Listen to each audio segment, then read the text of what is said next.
नमस्कार दोस्तों, कैसे हैं आप सभी लोग। दोस्तों, आपने बुक तो कहीं पढ़ी होंगी, लेकिन आपने बुक इसलिए पढ़ पाए हैं भारत में रह के क्योंकि आपको एक बुक है वो अधिकार देती है कि फ्रीली आप पढ़ सकते हैं, बोल सकते हैं, हर चीज कर सकते हैं। वो बुक है, वो महान बुक है हमारा संविधान, कॉन्स्टिट्यूशन। अब इसी संविधान में कई हमने आर्टिकल्स होते हैं, चैप्टर्स। उन चैप्टर्स को पार्ट में बांट रखा है, पार्ट 1, पार्ट 2, 3, 4, 5, 6। उसमें से पार्ट 1 हम आज पढ़ने वाले हैं।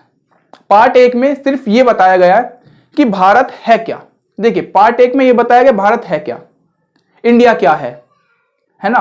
पार्ट 2 में बताया गया भारत में भारत में कोई अपने सिटीजनशिप कैसे ले सकता है, नागरिकता कैसे ले सकता है, और जब किसी ने नागरिकता ले ली, पार्ट 3 में बताया गया है उसे क्या क्या अधिकार मिलेंगे। फिर ऐसी आगे चल चल के गाइडिंग्स बताई गई हैं स्टेट्स के लिए, या पार्लियामेंट के फंक्शंस बताए गए हैं, हर चीज।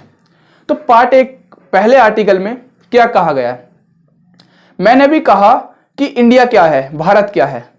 इसी में एक चीज छुपी हुई है, इंडिया और Bharat. India that is Bharat. पहला डाउट क्लियर। इंडिया ही भारत है, भारत ही इंडिया है। भारत हमारा पौराणिक नाम और पहले से जाना हुआ नाम है, परंतु जब हमारे ऊपर शासन हुआ था, ब्रिटिश कॉलोनी थी, तब हमें इंडिया के नाम पर जाने लगा और पूरा इंटरनेशनल फोरम, इंटरनेशनल स्टेज पर हमें इंडिया के नाम से ही जाना जाता है।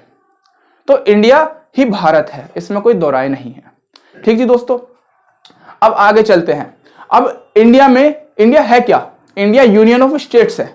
यूनियन ऑफ स्टेट्स मतलब स्टेट मिले, एक यूनियन बनाया और वही भारत हो गया।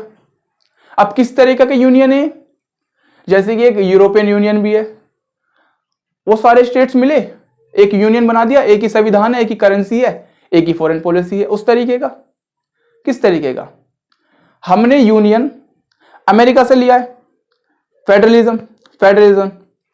फेडरेशन। लेकिन मैं पहले भी बता चुका हूं, हमने अपने संविधान में बहुत सारी चीज ली हैं, परंतु कॉपी पेस्ट नहीं करी हैं।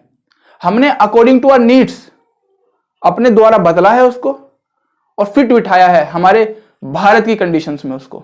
ठीक जी दोस्तों, तो हमने फेडरेशन को कुछ ऐसे अप्लाई करा, आपको डिफरेंस बता देता हूं। यूएसए में क्या करते हैं, कोई भी स्टेट वो कमिंग टुगेदर है, कमिंग टुगेदर, आओ भाई रहो, आओ और यूनियन बन जाओ। परंतु भारत में होल्डिंग है, होल्डिंग द स्टेट्स, आओ नहीं रहो, जाना नहीं है कहीं।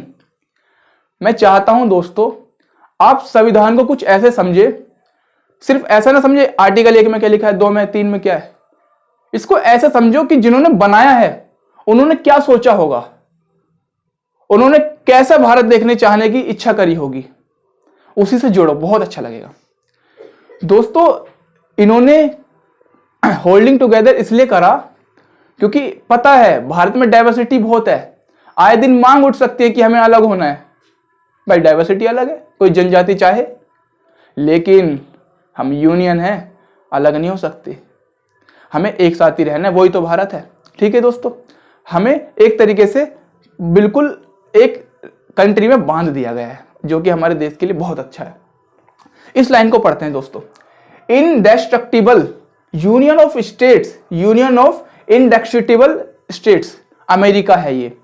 मतलब इनडेस्ट्रक्टिबल का मतलब जो यूनियन है उनका और जो राज्य है वो बदल नहीं सकता, उनका यूनियन उनका राज्य को बदल नहीं सकता, जैसा वो है वो है। उनके राज्य के पास सेम पावर है, उसके यूनियन के पास सेम पावर है, दोनों के पास पावर सेम है। आप जब भी देखते होंगे उनके 50 राज्य हैं अमेरिका में, 50 के पास कॉन्स्टिट्यूशन है, अलग झंडा है, अलग करेंसी है, अलग सिटीजनशिप है।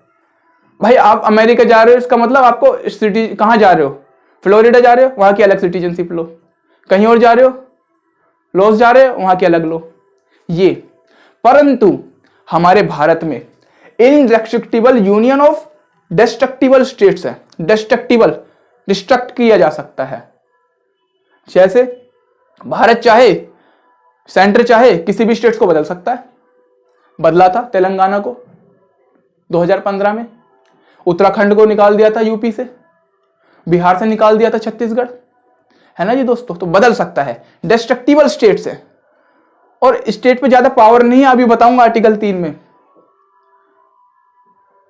कोई पावर नहीं है स्टेट्स के पास, जो सेंटर चाहेगा वैसे उसे बदल देगा। ठीक है दोस्तों, इसे कहते हैं डिस्ट्रक्टिबल स्टेट्स। सिमेट्रिकल फेडरेशन है अमेरिका।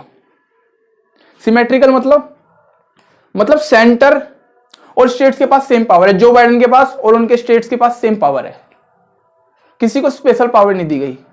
परंतु हमारे यहां असिमेट्रिकल है।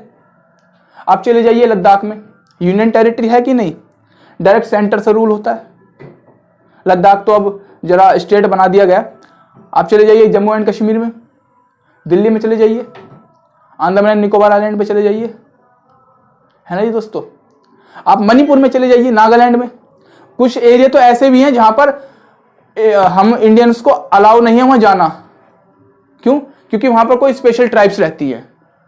ऐसा हो सकता है कि हम वहां जाएं, उनकी ट्राइब उनके कल्चर को इफेक्ट करें हो, इसलिए वहां पर जाना हमारा वर्जित है। ये हमारे देश के लिए भी सही है, जब भी तो डाइवर्सिटी है। ठीक है दोस्तों, ऐसे हम एसिमेट्रिकल है, इक्वल पावर नहीं है, स्पेशल पावर दी गई है ताकि वो प्रिजर्व हो सके। ठीक, अब चलते हैं जरा इस वाले पार्ट पे। आर्टिकल 1 पढ़ लिया, भारत क्या है। अब ये बताओ, भारत में कोई और स्टेट्स भी जुड़ सकता है क्या? हाँ, मैं अभी इस पे नहीं चलते, जरा ये वाला समझा देता हूं, टेरिटरी। हमारे भारत में ये कहा गया है कि यूनियन ऑफ स्टेट्स है, और कितने स्टेट्स हैं? 28 स्टेट्स हैं। और 28 स्टेट्स लिखे कहां है? किसने बताया? कौन बता रहा है 28 है? यूट्यूब चैनल बता रहा है? नहीं, स्केड्यूल 1 बता रहा है। स्केड्यूल 1 में सारे नाम लिखे गए हैं स्टेट्स के, सारे इंडियन टेरिटरी लिखी गई है। बस आर्टिकल 1 में बता रखा है कि नाम देखने हैं कौन से स्टेट हैं, शेड्यूल 1 में पहुंच जाओ, संविधान के पीछे पेज पे लिखा होगा। और अब हम स्टेट्स हैं किस रूप में, कैसा एरिया है? 3 तरह का एरिया है। कैसे? एक तो स्टेट है, यूपी स्टेट हो गया, बिहार स्टेट हो गया। एक यूनियन टेरिटरी है जो कि सेंटर से सीधा पावर्ड है, सेंटर का एलजी लेफ्टिनेंट गवर्नर उसे देखेगा, और ये ठीक भी है क्योंकि डायरेक्ट रूल करे। अब अंडमान निकोबार में हम सीएम थोड़ी बिठा सकते हैं, कितना दूर पड़ जाएगा हमसे, वहां पे यूनियन टेरिटरी ही रहने दीजिए। तीसरी चीज सुनकर आप यू आर सरप्राइज्ड, अगर कोई भारत में मिलना चाहता है तो मिल सकता है, फ्यूचर एरिया। भारत वाले इंतजाम करके गए हैं पीओके को मिलाने का, कि पीओके मिलेगा जरूर, पाकिस्तान में मिलेगा, अखंड भारत मिलेगा पूरा। तो एरिया आर्टिकल 1 में लिखा गया है। ठीक दोस्तों, अब आइए यहां पर पता चल गया कैसा एरिया है हमारा। आर्टिकल 2 में कहा गया है भारत की संविधान जो असेंबली है, पार्लियामेंट संविधान के द्वारा बनाई गई है, वो इसको नए स्टेट्स दे सकती है, नए स्टेट बना सकती है। जैसे सिक्किम बनाया था 1975 में, ठीक है, नए स्टेट जोड़ सकती है, आर्टिकल 2 में कह रही है। अब जोड़ कैसे सकते हैं, प्रोसेस भी इसमें लिखा गया है। कुछ नहीं करना दोस्तों, प्रेसिडेंट एक रिकमेंडेशन पास करेंगे, रिकमेंड किया जाएगा प्रेसिडेंट के द्वारा कि एक स्टेट जोड़ना है, पार्लियामेंट में इंट्रोड्यूस किया जाएगा, और वो पार्लियामेंट में जब आएगा, वो पार्लियामेंट प्रेसिडेंट ही जिस स्टेट को कर रहे हैं उस स्टेट असेंबली में एक रिकंसिडरेशन के लिए बिल भेजेंगे, वही जो करा जा रहा है, और उस स्टेट असेंबली के पास कोई पावर नहीं है कि उसे उस बिल को रोक सके, बस वो देखेगी कि हाँ ऐसे ऐसे करा जा रहा है, कंसिडर करेगी बस।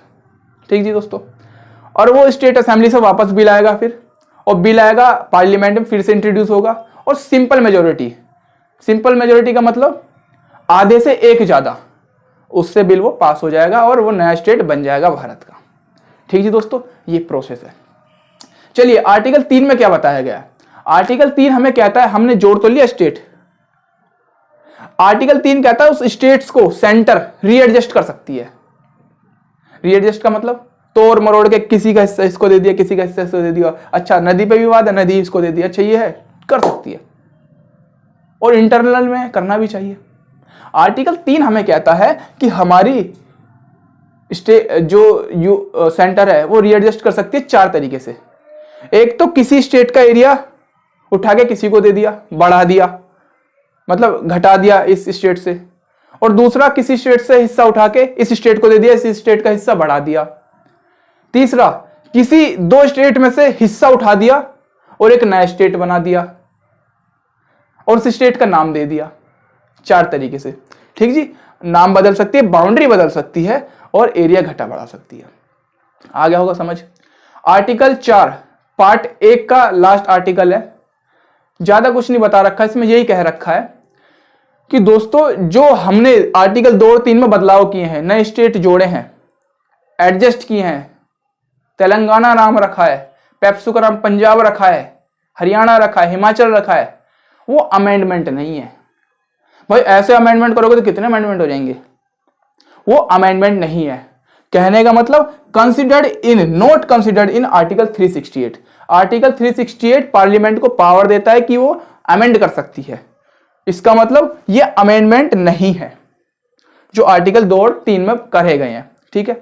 और जो भी ये करे गए हैं, कुछ बदलाव करा गया है, उसको शेड्यूल 1 में लिख दो। मतलब शेड्यूल 1 में सारी लिस्ट है।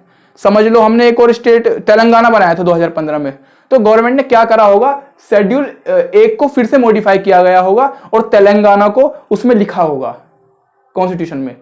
या कह लीजिए शेड्यूल 1 में हमने वो बनाया था सिक्किम, सिक्किम को लिखा होगा। लद्दाख स्टेट बनाया, लद्दाख को लिखा होगा। दोस्तों ये कहा गया है इन चारों आर्टिकल में। आई होप आपको समझ आया होगा। अब मुझे कुछ सेकंड दे, रिवाइज करा देता हूं। आर्टिकल 1 में ये बता रखा है भारत क्या है। भारत यूनियन ऑफ स्टेट्स है, भारत में एक ही संविधान, एक ही नागरिकता है और भारत को अलग करना और अलग होना बहुत मुश्किल है।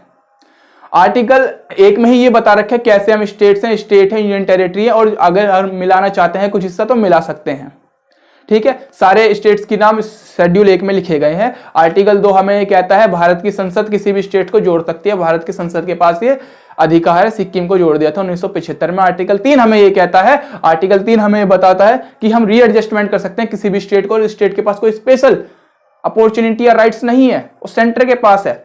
स्पेशल मेजोरिटी से पार्लियामेंट पास कर देगी, किसी भी स्टेट को घटा बढ़ा देगी, छोटा कर देगी, नाम बदल देगी, अधिकार है। आर्टिकल 4 कह रहा है कि जो भी तुमने एक अगड़म झगड़म करा है उसको भैया एक लिस्ट में बना के लिख देना, जो लिस्ट है उसको मॉडिफाई करते रहना। और ये मत सोच लेना जो तुमने नाम बदला वो अमेंडमेंट क्या है, वो अमेंडमेंट नहीं है, वो जस्ट मॉडिफाई है, ठीक है दोस्तों। मिलते हैं अगली वीडियो में, जब तक के लिए जय हिंद।